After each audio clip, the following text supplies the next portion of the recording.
আমি তোমাকে হার্ট করতে চাইনি। তুমি কেঁদো না প্লিজ, তুমি কেঁদো না, তুমি আমাকে ভুল বুঝো না। ঈশা তোমার, আরে তুমি ওকে যত না ভালোবাসো তার থেকে অনেক বেশি ও তোমাকে ভালোবাসে। ওর জীবনের সব থেকে উঁচু জায়গায় তুমি আছো, যেখানে যেখানে কেউ পৌঁছতে পারবে না, আমিও না। তোমার লাভ স্টোরিটা দেখার মতো। সবাই বলে তুমি শুনতে পাও না, কিচ্ছু বুঝতে পারো না, কিন্তু ওর বিশ্বাস তুমি সব শুনতে পারো, ওর বিশ্বাস তুমি সব বুঝতে পারো। আর ওর বিশ্বাস তুমি বেঁচেই আছো শুধু ওর জন্য। এই আদিত্য রয় চৌধুরী যখন কোনো কমিটমেন্ট করে সেটাকে রাখে। সালা তার কমিটমেন্টে সেই ক্ষমতাও নেই যে মৃত্যুকে আটকে রাখতে পারবে, এমনকি তার ভালোবাসার মধ্যেও না। কিন্তু তোমার ভালোবাসার মধ্যে সে ক্ষমতা আছে বস, যারা জীবন থাকবে। একটার পর একটা ব্লান্ডার করে যাচ্ছি আমি। আরে কি দরকার ছিল আকাশের সাথে দেখা করতে যাওয়ার আমার? ঈশা বারবার করে বলেছিল ওর সাথে দেখা করো না, একটুও বিশ্বাস করতে পারলাম না আমি ওকে। ওকে সব জেনে গেছে তুই? আরে এখন না, আমার প্রচন্ড টেনশন হচ্ছে। আদি জাস্ট রিল্যাক্স, ইটস ওকে। আমি জানি ভুল হয়েছে। Okay look at me.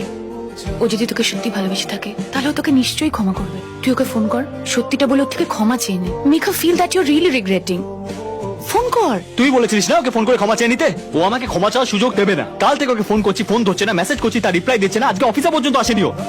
এটা কি অ্যাকসেপ্ট করে নিস? আর ইউ সিরিয়াস আদি? আমার নাম আদিত্য রয় চৌধুরী, চিনতে পারছো আমাকে? এক মিনিট, আমার কথা পুরো শেষ না হওয়া অব্দি তুমি এখান থেকে যাবে না। ও হ্যালো, কি মনে করো তুমি নিজেকে? ভগবান, কাল থেকে তোমার সাথে আমি দেখা করার চেষ্টা করছি, কথা বলার চেষ্টা করছি, কিন্তু না, সুযোগ দেবে না। হাত জোর করে বলছি ভুল হয়ে গেছে, আমার ক্ষমা চাইছি তোমার কাছে। শুধু আমার সাথে কথা বলা বন্ধ করো না প্লিজ। দাদা আপনার বিয়ে হয়ে গেছে? হ্যাঁ আপনাদের সংসারে তো প্রবলেম হয় না, অশান্তি হয়? হ্যাঁ হয়। তা বলে কি আপনি আপনার স্ত্রীকে বা আপনার স্ত্রী আপনাকে ছেড়ে চলে গেছে? কখনো না।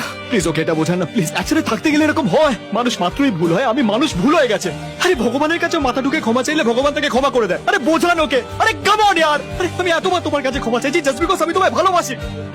ভালোবাসা এটা আপনার মুখে মানায় না মিস্টার আদিত্য রয় চৌধুরী। আপনি খুব ভুল ধারণা নিয়ে আছেন। ভালোবাসা কি আপনি জানেন? যদি জানতেন তাহলে আমি অবিশ্বাস করতেন আর আবার বারবার বারণ করার পর আকাশের সঙ্গে দেখা করতে যেতেন।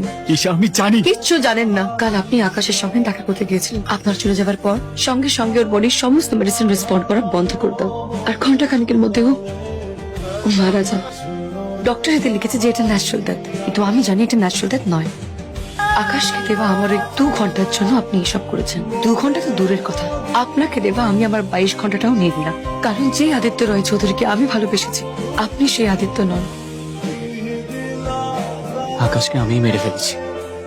কেন যে আমি তোকে যেতে বললাম? আমার আকাশটা বড় সমুদ্র ভালোবাসতো। ভাবছি ও শেষ কাজটুকুনি সমুদ্রের ধারেই করবো।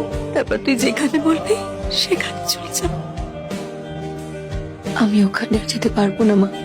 কার জন্য কাঁদছিস? আকাশের জন্য না আদিত্যর জন্য?